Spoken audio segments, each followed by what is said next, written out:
जैसा कि आज हम फादर राजमनी के जीवन को सेलिब्रेट कर रहे हैं और बहुत सारी बातें हमने सुनी हैं जो आप लोगों के द्वारा हमें पता चला है। कई चीज़ें नहीं भी है, कई चीज़ें हमने पहले भी सुन रखी थी। तो बहुत सारी चीज़ें हैं जो इंस्पिरेशन के लिए बहुत अच्छा हमारे लाइफ को आगे बढ़ाने के लिए है। आज का जो पाठ पढ़ा गया मत्ती उसके 25 अध्याय के 31 से 46वें पद में सिर्फ 2 पद जो हैं उसके ऊपर हम ध्यान करेंगे। 35वां पद, क्योंकि मैं भूखा था तो तुमने मुझे खाने को दिया, मैं प्यासा था तो तुमने मुझे पानी पिलाया, मैं परदेसी था तो तुमने मुझे अपने घर में ठहराया, मैं नंगा था तो तुमने मुझे कपड़े पहनाए, मैं बीमार था और तुमने मेरी सुधि ली, मैं बंदीगृह में था और तुम मुझसे मिलने आए। ये आज के जो सुसमाचार का जो सार है, ये फादर राजमनी से जुड़ी हुई बातें हैं। और फादर राजमनी के बारे में जैसा कि हम ये जो चर्च है, हम बड़े फॉर्चुनेट हैं कि हम बड़े अच्छे से बैठे हैं और अच्छे बेंचेस हैं, अच्छे कारपेट हैं, अच्छे पंखे हैं और खूब सारे रोशनदान हैं, लाइट्स हैं और बहुत सारी सुविधाएं हैं। लेकिन जो उस जमाने में फादर राजमनी ने सेवा की है, वो चर्च का स्वरूप अगर आप देखेंगे तो वो नीचे बैठ के अपनी सर्विस लेते थे। नीचे कम्युनियन नीचे सेलिब्रेट करते थे। ये चर्च नहीं था पुराना चर्च जहाँ से हम एंट्री करते हैं, वहाँ एक छोटा सा गिरजा था और उस गिरजे में नीचे बैठ के वो सर्विस लिया करते, कम्युनियन पूरा सेलिब्रेट करते थे। और सर्विस अभी आजकल हम कितनी देर से बैठे हैं? 6 बजे से बैठे हैं, 6 से 8:15 हो गया है। अभी और भी हो सकता है आप लोग 9 बजे तक बैठे हो, लेकिन फादर राजमनी अपनी सर्विस कितनी देर में ख़त्म करते थे? 45 minutes, not even 1 hour. 45 minutes में उनके सर्मन भी ख़त्म हो जाते थे और उनकी कम्युनियन भी हो जाती थी। और उसके बाद उनका मेन काम था जो कम्युनियन सेलिब्रेट किया है उसको घरों में जाके, जो बीमार हैं, जो नहीं आ सकते, उनको घर में जाके कम्युनियन देना। तो कम्युनियन उनके लाइफ में बहुत इम्पोर्टेंट जो एस्पेक्ट था जो उन्होंने किया इस कम्युनिटी के लिए।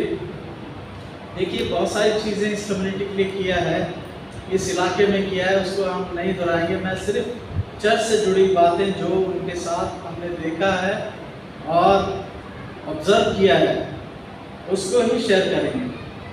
कम्युनियन वो सिख और जो बीमार लोग थे उनको ज़रूर दिया करते थे, जो उस ज़माने में बहुत कम डायसिस के प्रीस्ट हैं वो इधर आना पसंद करते थे। आज हम फॉर्चुनेट हैं कि डायसिस इस चर्च के लिए खुल गया है। एक ज़माना ऐसे था कि डायसिस का कोई प्रीस्ट इस चर्च में आने के लिए तैयार नहीं था। ब्रदरहुड के प्रीस्ट जो आज हम इस यहाँ देखते हैं, father Ian Bedrol, father Kenneth Sharp, father James Stuart, father Rajmani, father Mohammadi, ये सारे, फादर सोलोमन, मतलब एक ज़माना ऐसे था कि यहाँ पर कोई आने को राज़ी नहीं था। ऐसा डायसिस को पता ही नहीं था कि सेंट फ्रांसिस चर्च भी है यहाँ, सबसे पहली बात।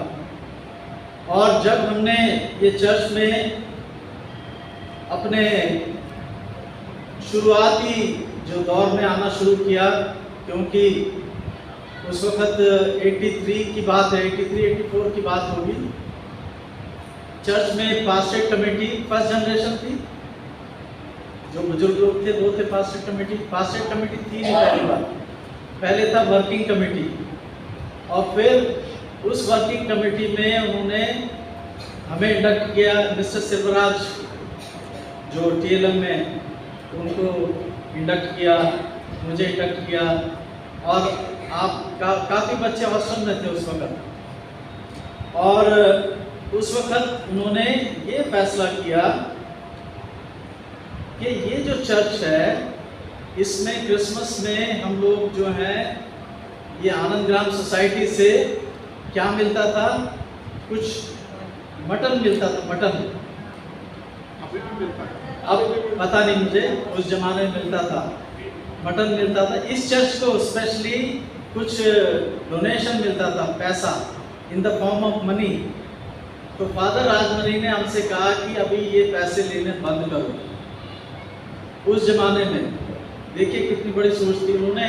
ये आप जो अभी शेयर किया ना, सेल्फ रिलायंट, ये सारी बातें उसी में आती है कि जब तक इंसान को ये ना पता चले कि हमें सेल्फ रिलायंट बनना है, इसी वजह से उन्होंने बहुत सारे प्रोजेक्ट शुरू किए ताकि लोग अपने काम करें और ऐसे काम करें कि वो दूसरों की हेल्प करें, दूसरों की हेल्प करें।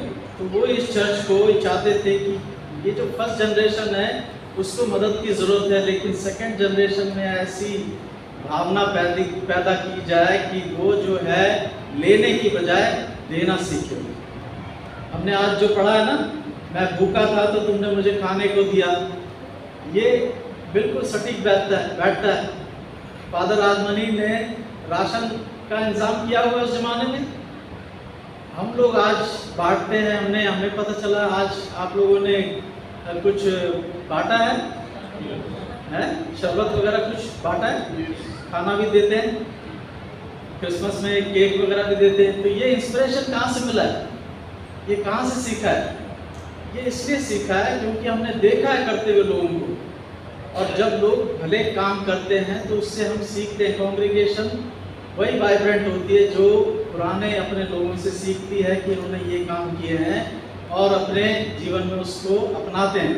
तो आज ये चर्च जो है दूसरों की सेवा भी करता है, खाने का भी इंतज़ाम करता है, उनके देखभाल का इंतज़ाम करता है। चर्च में जो है फादर राजमनी ने जो शिक्षा के ऊपर जोर दिया था, कैथेड्रल चर्च इतना बड़ा चर्च था, उसको छोड़ के छोटे चर्च में आए, छोटा चर्च, और यहाँ पर उन्होंने अपने पढ़ाई के लिए बच्चों की सेवा की, बच्चों को पढ़ने का जो है अवसर प्रदान किया। आज इस चर्च में स्कॉलरशिप का प्रोग्राम है, स्कॉलरशिप का प्रोग्राम। ये कहाँ से आया? ये इसीलिए आया क्योंकि हमने महसूस किया कि ये चर्च का बहुत महत्वपूर्ण कार्य है। चर्च में सिर्फ हमारे भजन नहीं है, सिर्फ हमारे कम्युनियन नहीं है, परंतु साथ ही साथ सोशल वर्क जो है चर्च से जुड़ा हुआ है। जितने लोगों की सेवा चर्च से हो जाती है, चर्च लोगों के जीवन में बदलाव आता रहेगा। ये फादर ने सिखाया। और दूसरी बात, हमारे चर्च का पहला फेट हुआ था, बहुत मुझे ईयर याद नहीं है, 98 में, तो वो पहला फेट था और वो हमने रखा था बाहर ग्राउंड में। उस वक्त फादर राजमनी उस फेट में मौजूद थे, ही वॉज वेरी हैप्पी। तो वो मौजूद थे और वो देखते थे कि यंग बच्चे जो हैं कैसे अपने काम को कर रहे हैं, चर्च के लिए फंड को डेवलप करना, कैसे इकट्ठा करना, कैसे जनरेट करना। तीसरा उन्होंने क्या किया,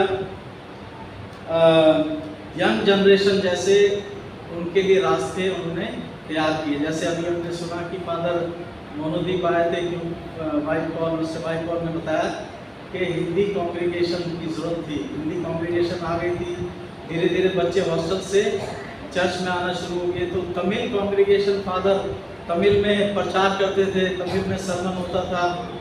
धीरे धीरे उन्होंने देखा कि हिंदी बच्चे आ रहे हैं हिंदी पढ़ाई करके, तो इनके लिए एक हिंदी प्रीस्ट होना ज़रूरी है। तो फादर मनोदीप को यहाँ पर ब्रदरहुड से फिर यहाँ ट्रांसफ़र किया, यहाँ लेके आए, और उन्होंने उसके बावजूद तमिल के जो कॉन्ग्रीगेशन थे उन्होंने अपने गीतों को जारी रखा और कुछ ना कुछ बाइबल में से उनको भी पाठ मिलता था पढ़ने के लिए।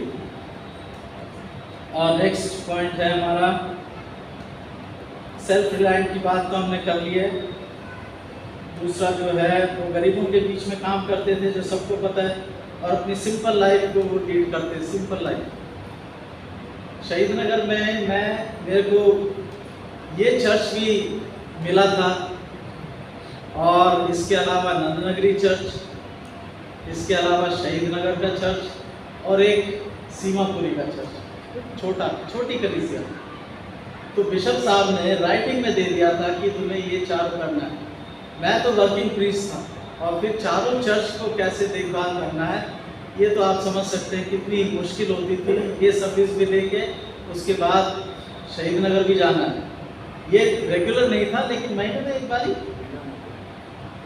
लेकिन जब भी मैं शहीद नगर गया तो वहाँ फादर राजमनी बैठे मिलते थे मुझे, और सर्विस के बाद नाश्ते का इंतज़ाम फादर के साथ बैठ के हम लोग करते थे। चाय और जो भी है चूड़ी वगैरह, बहुत अच्छा नाश्ता वगैरह मिलता था। फादर कई बार हंसी मजाक भी होती थी हमारी, तो हमेशा पूछते थे कि सेंट फ्रांसिस के लोग कैसे हैं। ये फादर हमेशा पूछते थे कि आनंद ग्राम के लोग कैसे हैं, सेंट फ्रांसिस कैसे चल रहा है, और वो बड़े याद करते थे। और आज वो अगर होते, उनके बारे में इतनी बातें हम कर रहे हैं, वो बिल्कुल पसंद नहीं करते, बिल्कुल पसंद नहीं करते कि उनके बारे में इतनी चर्चा हो, उनके बारे में इतना एडवर्टाइज हो, इतना, क्योंकि वो उस लीग के इंसान थे कि वो बिल्कुल अपने बारे में शून्य करके वो चलते थे।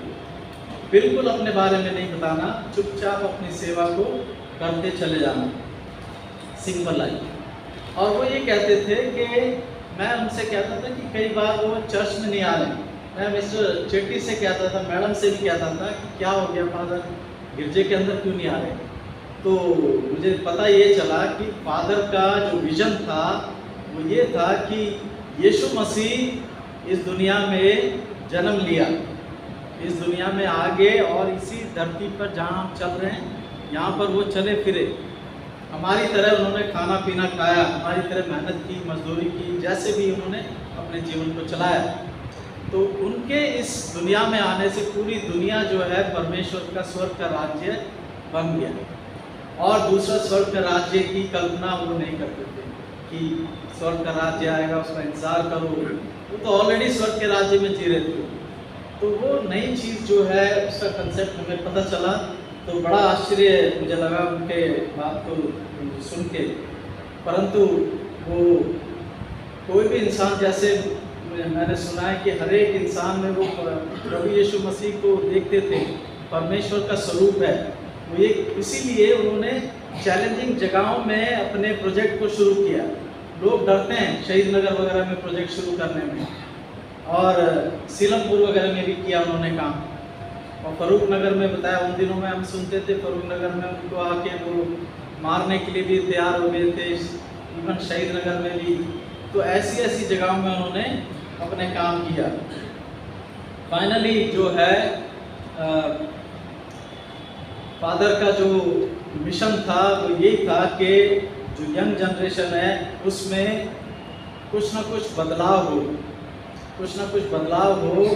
और वो जैसे मिस्टर चेट्टी ने बोला, रेवरेंड चेट्टी ने बोला कि बेगिंग नहीं करना।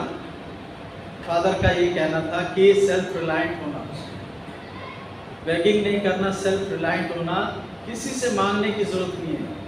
एक किसान इंसान भी अपने गरिमा के साथ अपने जीवन को बिताता है। एक किसान भी अपने जीवन को गरिमा के साथ बिताता है। वो गरिमा कहाँ से आती है? वो अपेक्षा नहीं करता कि कोई उसकी मदद करे, परंतु वो किसी की मदद करने के लिए तैयार है। तो ऐसा फादर जो है बनाना मांगते थे जनरेशन को, पूरे चर्च को इसी थॉट और आइडियाज़ के साथ फादर ने इस चर्च के लिए काम किया। और इस चर्च में मुझे याद है क्रिसमस का समय था, रात का वक़्त, बड़ी ठंड, और उस वक़्त वो रिक्शे से आते थे शहीद नगर से, और ये चर्च उस वक़्त नया नया बना था, नीचे कारपेट भी नहीं था, नया नया बना था, और नीचे हमने तसले लगा रखे थे, तसले में आग लगा रखी थी जगह जगह। मिस्टर षणमुगम आपको याद है? और षणमुगम जी ने क्या किया था? फादर का वेलकम किया था, है शॉल डाल के या कुछ बुके, कुछ ना कुछ किया था। तो father was very upset. Instead of खुश होने के उन्होंने मेरे से ये कहा कि क्या हो रहा है, ये क्या मतलब नई चीज़ कहाँ से आ गई? क्योंकि वो तो अपना मानते थे ये पूरी कॉलोनी, तो ये चीज़ें कहाँ से, उनका आइडिया फ़र्क था बिल्कुल। सेवा भाव तो कूट कूट के भरी हुई थी उनके अंदर। और अंत में उन्होंने ये चर्च को पैगाम दिया कि यीशु मसीह सब जगह मौजूद है, हर एक इंसान में मौजूद है। जो आज हमने जो पाठ पढ़ा उसमें लिखा है कि मैं भूखा था तो तुमने मुझे खाने को दिया, मैं प्यासा था तो तुमने मुझे पानी पिलाया, मेरे पास कपड़े नहीं थे तो तुमने मुझे कपड़े दिए। आज ये चर्च जो है खाने के लिए, पीने के लिए और कपड़े का इंतज़ाम करने के लिए, साथ ही साथ लोगों के जीवन को बदलने के लिए तैयार है और बदलता है। हमारी जो ये है प्रायोरिटी, हमारी ड्यूटी ये है कि जो भी फादर ने काम किए हैं उसको याद रखें और उसको माइन्यूटली हम याद रखें कि कैसे हमने उस ज़माने में फादर के दिए हुए बेनिफिट्स को हमने ग्रहण किया है। उसके बदले में हम क्या कर सकते हैं फादर के लिए, चर्च के लिए क्या कर सकते हैं, लोगों के लिए क्या कर सकते हैं। प्रभु हम सबको बहुत आशीष दे। आइए प्रार्थना करें।